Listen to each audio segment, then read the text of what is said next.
come back together before we hear from our third briefing volunteer group on improving guardianship standards and practice.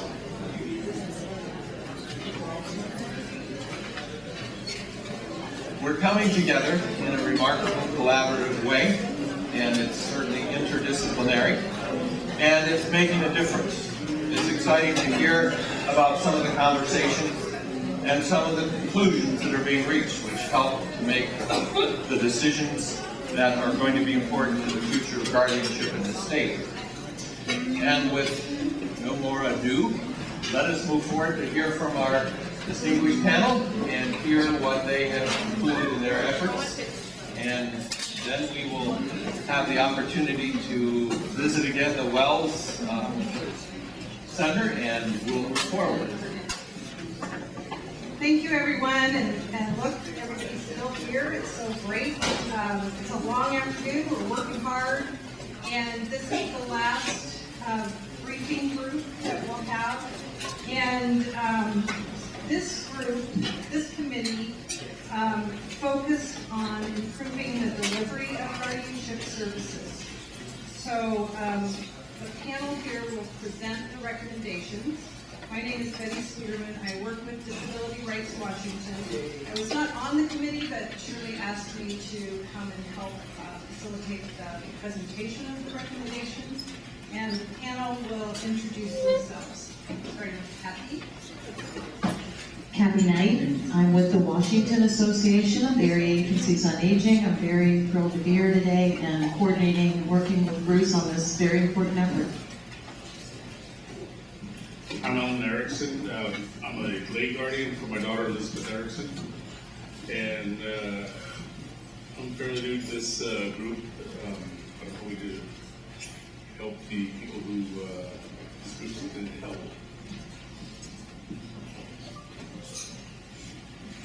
Good afternoon, I'm Ingrid Hockenberry, and I work for a residential provider in Washington State. And like Alan, I kind of fell into this committee just because in perspective of my clients and all the struggles that they go through and their family members go through in order to maintain a guardianship.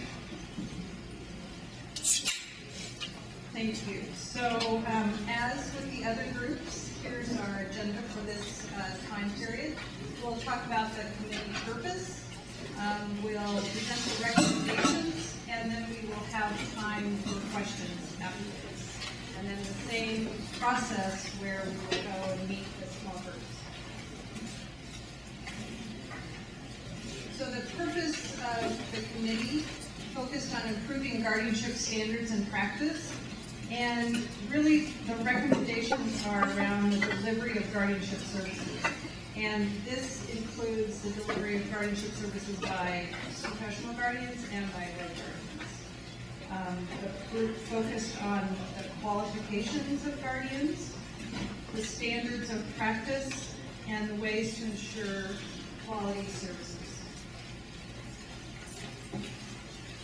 Here's the committee members. As you can see, it was a robust committee and representation from a wide group of people.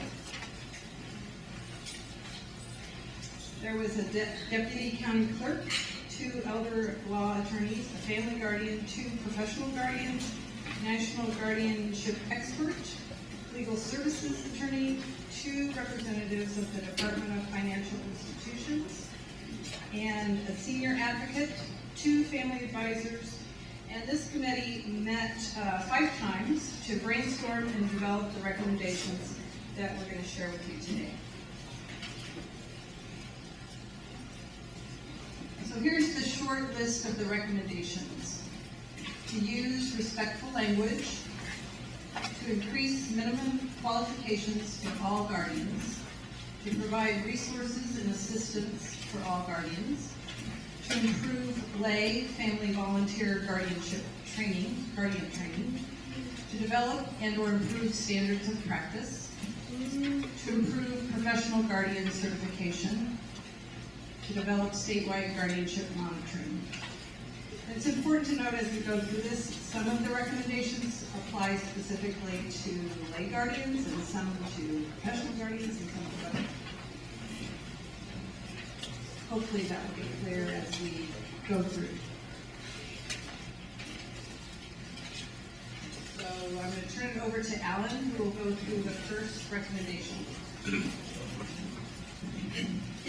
Okay, the use of respectful language as a parent and also firsthand experience with my daughter over here. She has cerebral palsy. She's quadriplegic, spastic quadriplegia. And to look at her, you would say she's disabled. Fact of the matter is, she probably gets more done than most of us. She's a local Kiwanis club. She's on the board of directors. She's a member of their scholarship committee. She's on the scholarship committee of 2 school districts. And she funds $81,000 scholarships for each high school in those 2 school districts. And she's her own stock analyst. Hardly disabled.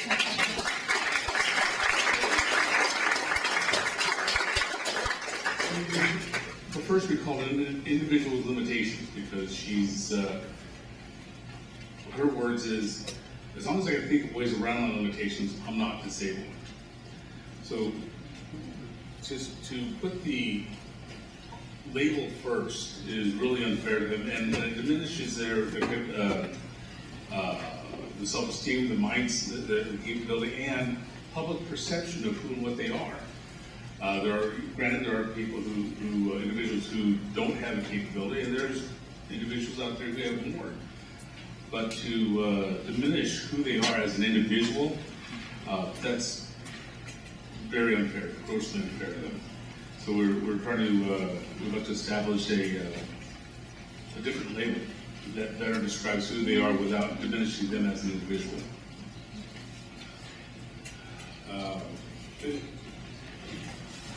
We are, the label, we would prefer to put people first instead of whatever their limitations are first, because they are people first. That's a commonality between all of us. And we want to emphasize to them, as well as others, that they are people first. And it's out of respect for them. Out of respect for them, out of respect for the rest of our community.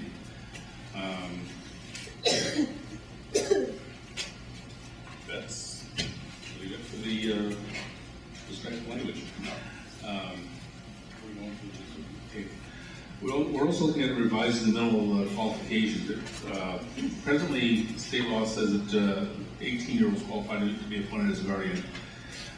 We believe that few, if any, 18-year-olds have skills and maturity to assume the difficult and challenging job as a guardian. In fact, it probably isn't fair to expect an 18-year-old to assume that much responsibility. The committee recommends to increase the qualifying age to 21. The state also states that anyone with misdemeanor conviction involving moral turpitude cannot be appointed a guardian. But the law does not define what moral turpitude is or specify the disqualifying misdemeanors. We think this should be corrected.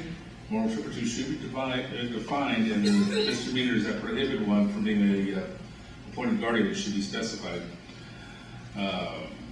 Although the law states that an individual who has been convicted of a felony cannot be a guardian, this is not something that is officially checked. Generally, courts rely on family guardians to disclose the criminal records. We acknowledge that most of the time, family members of the person needing decision support will fully disclose important information to the court, but that doesn't always occur. We want to avoid exposing persons under guardianship to abuse, neglect, and exploitation, as many that might have been prevented. To provide appropriate oversight, the committee recommends always obtaining a Washington State Patrol and FBI background check for all proposed guardians. One of the problems that was discussed is not all police agencies communicate with each other. They have their own little fiefdoms, however you want to pronounce this, and they don't want to share information, even within our state, much less outside of state. We also like to encourage guardian applicants from areas with insufficient number of guardians. there are rural areas that don't have access to higher education. And there are great needs for guardians in these areas. We want to propose providing scholarships and substituting experience for education. 288 certified professional guardians provide guardianship services in Washington State. 234, or 81% of professional guardians reside in Western Washington. Heavily clustered around the state's population areas, King and Pierce counties. 54 professional guardians, or 19% of the professional guardians reside in Eastern Washington, with 31 residing in Spokane County. Sorry.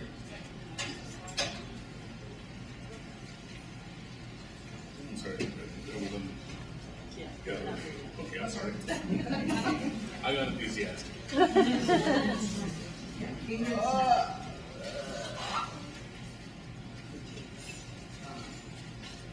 Providing resources and assistance for all guardians.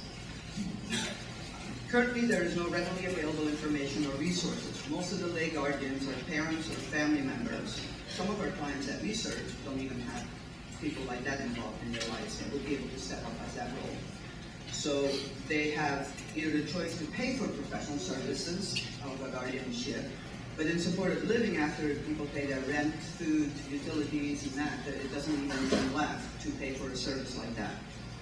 There have been volunteers who at one point or another crossed paths, could be retired employees from Rainier School, residential providers, or friends that they met in church that have stepped up to that role to do that.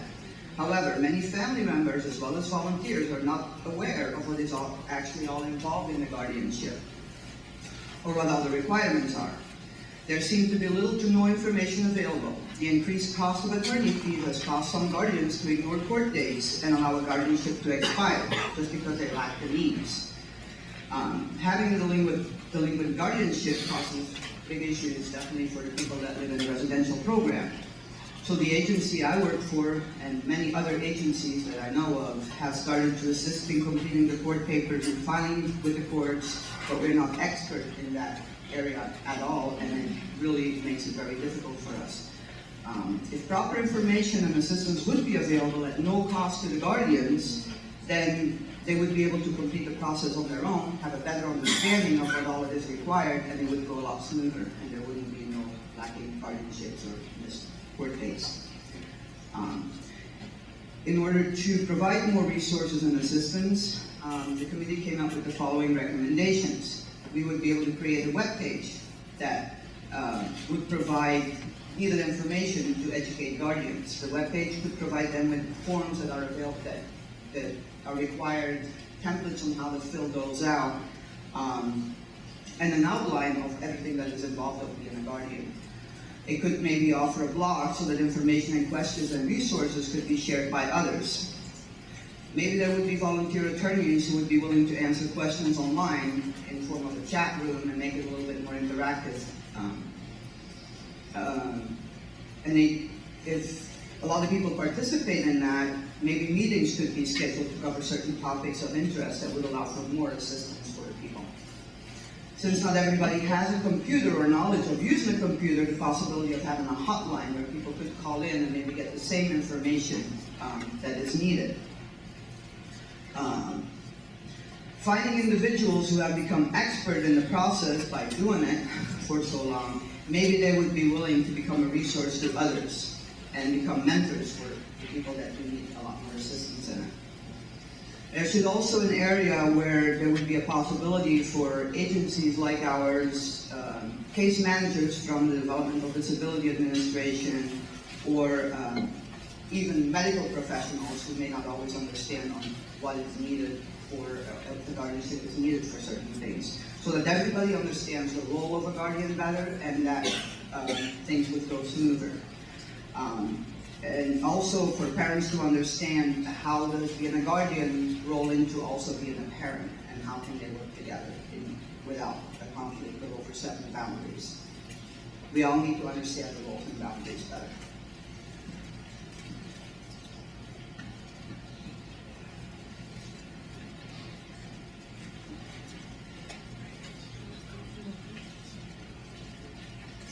Kathy's going to talk about improving lay guardian training. We're like a well-oiled machine up here, aren't we? Okay. I'm going to speak to all you lay guardians out there for a little while. And yeah, Alan, like, did you know what you were getting into when you agreed to be a guardian? Not at all. Right. No. I think that's true for so many of you. You know, you stepped up to the plate when you had somebody you loved and somebody who needed assistance and took on this really, really important role. And I think that there's more that can be done to help you in doing that job. So the committee looked at ways that training can be improved for lay guardians. Since 2011, the state has required under law, I guess, that family guardians complete a lay guardian training online. It's about 2 hours. And it's much more than what was previously required, and it's good, but there needs to be more from the committee's perspective. It's just not enough. It's a good basic introduction to the duties of a court-appointed guardian, but more can be done. And in addition, apparently there's a short video that some individuals are allowed to use that's really inadequate in terms of providing the background needed for this very important role. So the committee recommends that this short video be discontinued, that not be something that's used as part of the training.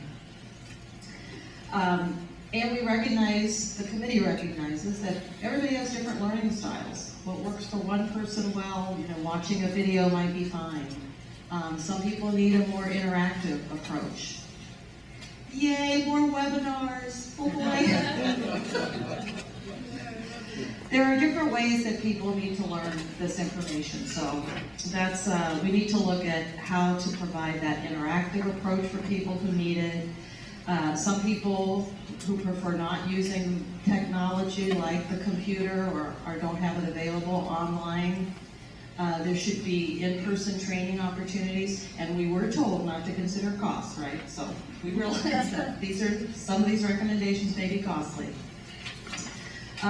Some people are really independent learners. They just give them a manual and they're fine, they're good to go, they can figure it out on their own. It's really something that needs to be tailored to the individual. Very important to the training, whatever format the person uses, is that there needs to be a big focus on also understanding all the alternatives to guardianship, the different supported, assisted decision-making opportunities for people. We really want to be making sure that people understand where guardianship falls in that continuum.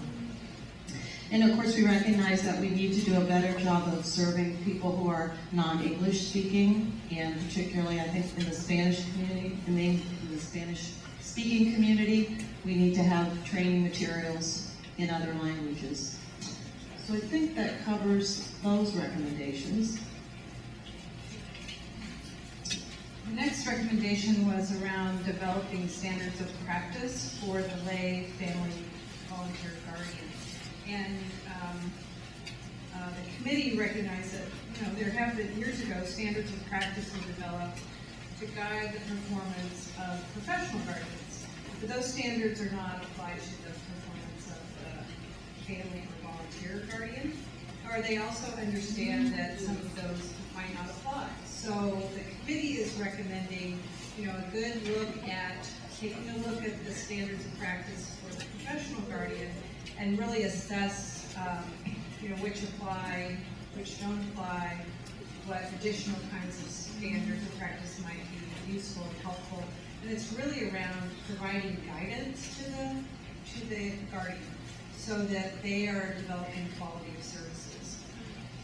Some of those topics might be the ones that might apply are facilitating self-determination, guardians' responsibility to properly account for funds and report to court, requirements to involve other professionals when a decision exceeds the lay guardian's skill level.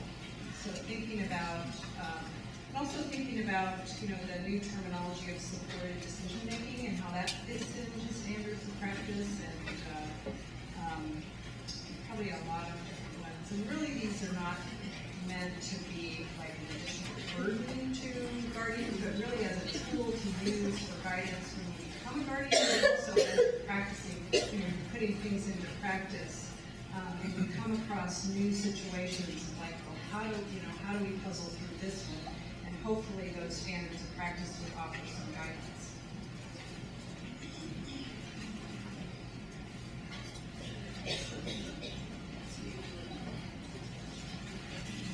So Kathy, this is you talking about. Eden. Okay. So the committee has some recommendations for improving professional guardian certification. And you'll recognize some similarity with the recommendation for the guardian ad litem. First of all, the committee is recommending that the individual be required to have a bachelor's degree. It's only required right now to have an associate degree, and they're also expected to have 4 years experience in a discipline related to guardianship, such as law, healthcare, social work. They're also required to complete the University of Washington Guardianship Certificate Program. But the feeling of the committee is that the standards needs to be raised to a bachelor's degree. We recognize these can be conflicting issues for people when you have rural communities and access, but in terms of the standards that the committee feels are needed, that's their recommendation. An associate degree does a lot to prepare you for a career. Their perspective is that what's built into bachelor's degree programs is also that broader perspective, the problem solving, understanding issues of philosophy and just broader perspectives. So that's their rationale for increasing that standard. Also, apparently, there is a credit report that's required. And it's a detailed credit report with a credit score. So there is a feeling that this needs to be clarified for people so that they understand the purpose of that, having that requirement, and how that information is used and can impact a person's ability to be certified.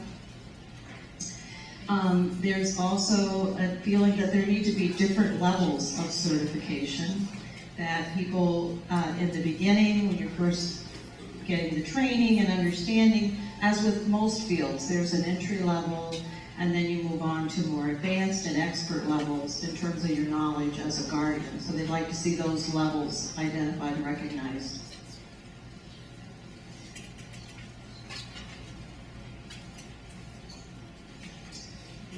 Okay. All right, on to standards of practice. Okay, so there are standards of practice in the field that are good, but the committee believes that there are standards that can be improved or clarified, and there are some gaps. So there are things that exist that need to be clarified. For instance, determine if or when a professional guardian may petition to become the guardian for someone other than a member of his or her family. So sometimes a professional guardian filing for petition for guardianship and proposing him or herself as the guardian can look suspiciously like the guardian is trolling for business. It can look that way. The process weakens public confidence in guardianship and the judicial process and harms the profession. So this needs to be improved.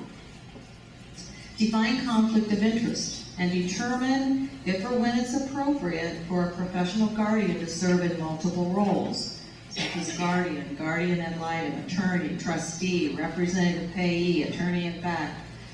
So just as a self-petitioning guardian is viewed suspiciously, so is a professional guardian wearing too many hats, particularly when they're acting in a fiduciary capacity. So then the question becomes, where are the checks and why is it necessary for this individual to wear multiple hats? This needs clarification and needs to be addressed. There needs to be a clear definition of social hospitality, like being offered a cup of coffee. Clarify if and when a guardian may accept a gift from a person to whom they provide guardianship services. We need to develop guidance that helps clarify what fees a guardian should charge. There's a need to develop a standard of practice stating that guardians can limit and/or restrict contact with friends and family of a person in guardianship only after documenting the reason for the limitation and/or that restriction, notifying the individual possibly facing that restriction, and giving them an opportunity to respond and/or correct the improper behavior. In addition, there currently are no standards of practice that address the following issues, and these holes need to be plugged. We need to discuss possibly restricting the number of appointments a professional guardian may accept. This needs to be addressed. Develop a standard of practice requiring the use of generally accepted accounting principles, standardized timesheets, supporting documents that would be accepted in every court by every judicial officer. And develop a standard of practice specifying financial standards based on the amount of assets owned by the person in a guardianship. Those are some pretty big issues. Alan's going to talk about encouraging guardian applicants from areas with an insufficient number of guardians. Okay, I'm going to repeat some more what I've already said. Apologize for that. 288 certified professional guardians provide guardianship services in Washington State.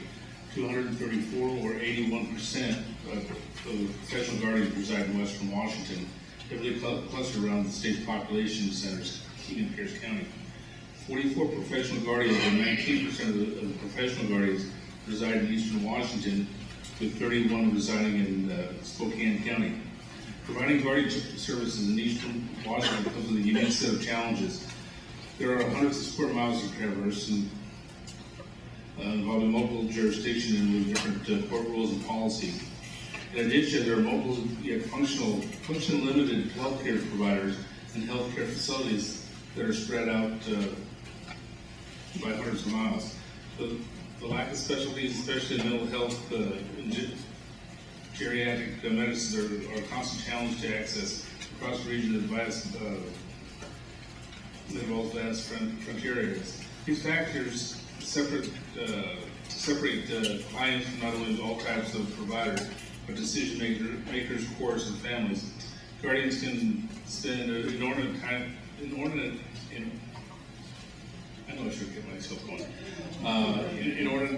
on the road seeking to provide the basic needs of the clients.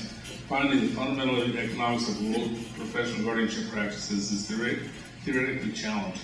The economics of scale in a rural practice are difficult to evaluate or obtain.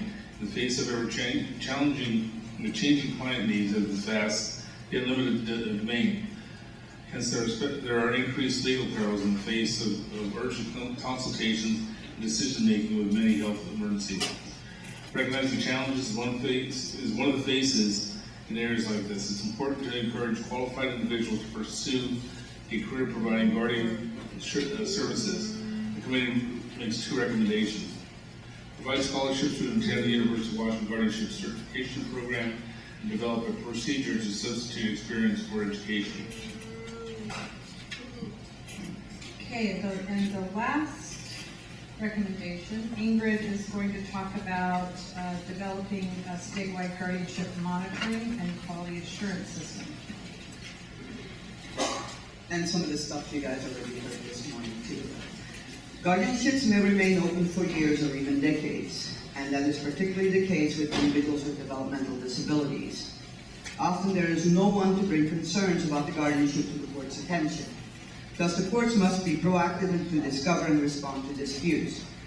The mission of the guardianship monitoring is to collect, provide, and evaluate information about the well-being and the property of the person, so that the court can fulfill its legal obligation to protect and preserve the interest of the individual needing the decisional support, and thereby promote confidence in the judicial process. While most guardians and attorneys do an admirable job, it is necessary for the court to actively exercise their oversight responsibility in guardianship cases in order to protect and preserve the interests of the person. While it is beyond dispute that court-appointed guardians should be supervised by the court, it should also be remembered that the vast majority of the guardians are family members who are performing a difficult, unpaid, and thankless job, solely because they feel the devotion and the responsibility and the duty to do so. Accordingly, guardianship monitoring should be conducted in the least burdensome and disruptive manner possible that effectively accomplishes the goal of protecting the person. According to many guardianship experts, an ideal guardianship monitoring program involves 4 major services: initial and ongoing screening and reviewing of the guardians, reporting on the well-being of the client, reporting of the protection of the ward's asset, and then case administration. Insofar as possible, the monitoring process should be transparent and open, and communication between the persons monitoring and the judge should be in writing and become part of the official court record. Uniform reporting forms should be adapted on a statewide basis. There is a need for a well-defined process to review of the annual plan and the validation of the well-being of the person with in-person visits. There is a need for well-defined financial audits with graduating level as it is appropriate. It is sound public policy for guardianship monitoring to be available in every county. Monitoring will require additional resources in order to adequately oversee the guardianship cases. Other monitoring tools could be create an avenue for service providers to give feedback to the Certified Professional Guardian Board for the court regarding the conduct of a professional guardian. Establish a hotline for guardianship complaints. Establish a guardianship ombudsperson to resolve concerns about the guardianship quickly. Adapt a rule to calculate the value of the security bond. Designate specific judicial officers to the guardianship calendar, and ensure that all liquid assets over a certain amount are fully bonded and in a blocked account. Thank you. So that is, those are all the recommendations of the committee. And just as a review, we have the use of respectful language, and that is in everyday language, in legal documents, and in the statute. The second one is about the qualifications of all the guardians. Third one is about resources and assistance for all guardians. There's a recommendation about training for lay family volunteer guardians. There's a recommendation about developing standards of practice for lay guardians and improving the standards of practice for professional guardians, improving professional guardian certification, and to develop a statewide guardianship monitoring. Those are the recommendations of the committee, and we do have a few minutes now, 10 minutes for questions.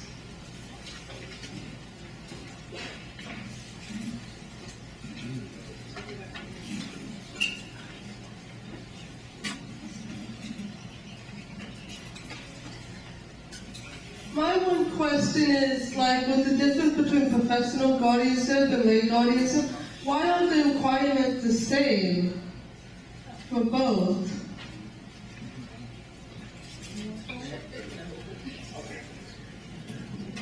Often a lay guardian is a parent or a brother, sister, cousin, uncle of the individual who needs oversight.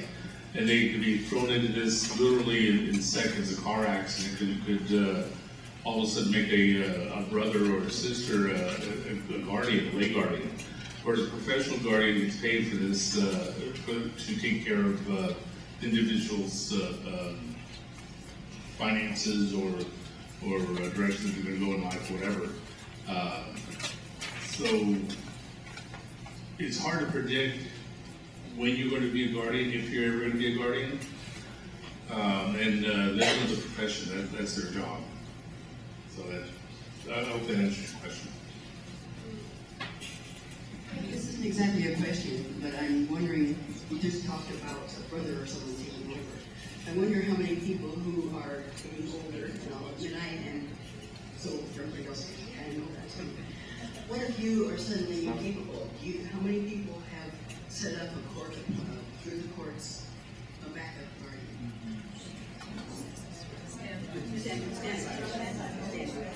Standby.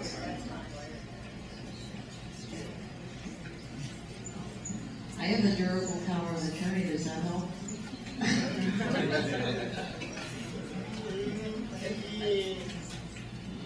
And I think that is a very big concern too, and I feel that maybe guardians at this point should really think about having a standby guardian or co-guardian in place. And I think right now, it is actually a recommendation, and they're pretty much saying the next time you come, please have somebody on there. I could add to that briefly. It is actually a statutory requirement that in all guardianship cases, the standby guardian is designated. So within our guardianship monitoring program, that's something that we routinely check for. So when we go through, we make sure that there is a standby on record because it is so important. So my question is for those, I know that we're few and far between guardianship monitoring programs that are already established, is the recommendation that we have to now change how we're doing things if ultimately the recommendation is that there's a monitoring program that's coming from the state, from Olympia, like the Certified Professional Guardian Board? Or are we going to be grandfathered into what's being created? So I guess I'll take that one. As I said before, these are high-level recommendations, so there's very little detail. So if I were to answer that question, it would be based strictly on my opinion and based on the discussions that have occurred, which are not final. But to be honest with you, if we want consistent monitoring, then yes, if what you're doing is different from what we think needs to be consistent, it would be reasonable to expect a change. And one other question, it was on the last page, page 5 of the handout, number 40, and this had to do with the guardian's ability to limit contact and whether an SOP should be developed. Is that limiting contact without the benefit of a court order? Or did you envision that there would be like a TRO restriction and then follow it? I mean, it's not clear to me as a facilitator for our discussion what was meant there. So are there other members of the group, of the committee that are here that are not on the podium that could answer that question? I honestly don't remember. Sounds like no.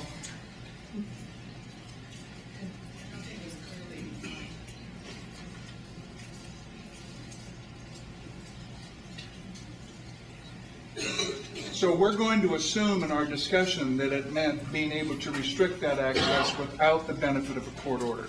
Is that fair? It's totally up to you. These are high-level recommendations.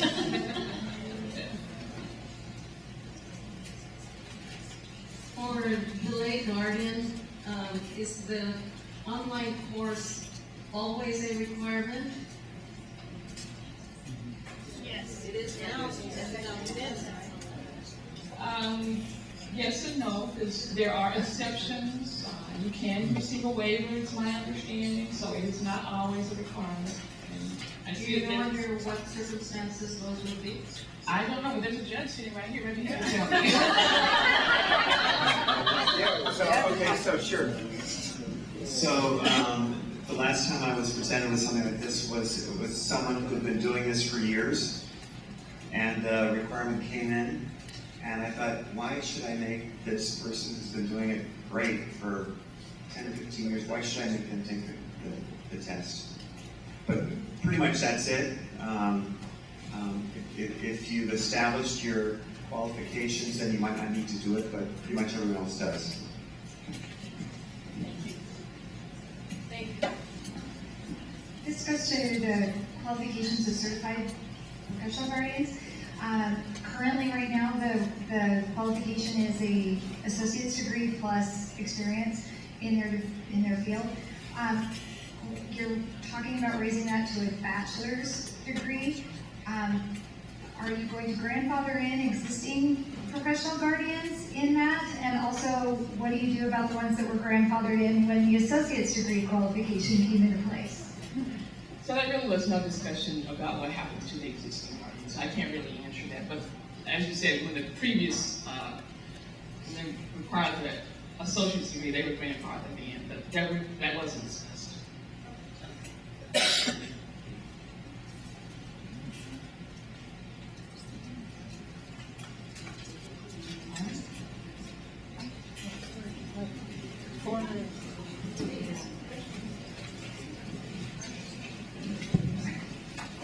Any final questions or comments? Then it's time for us to move back to the wells.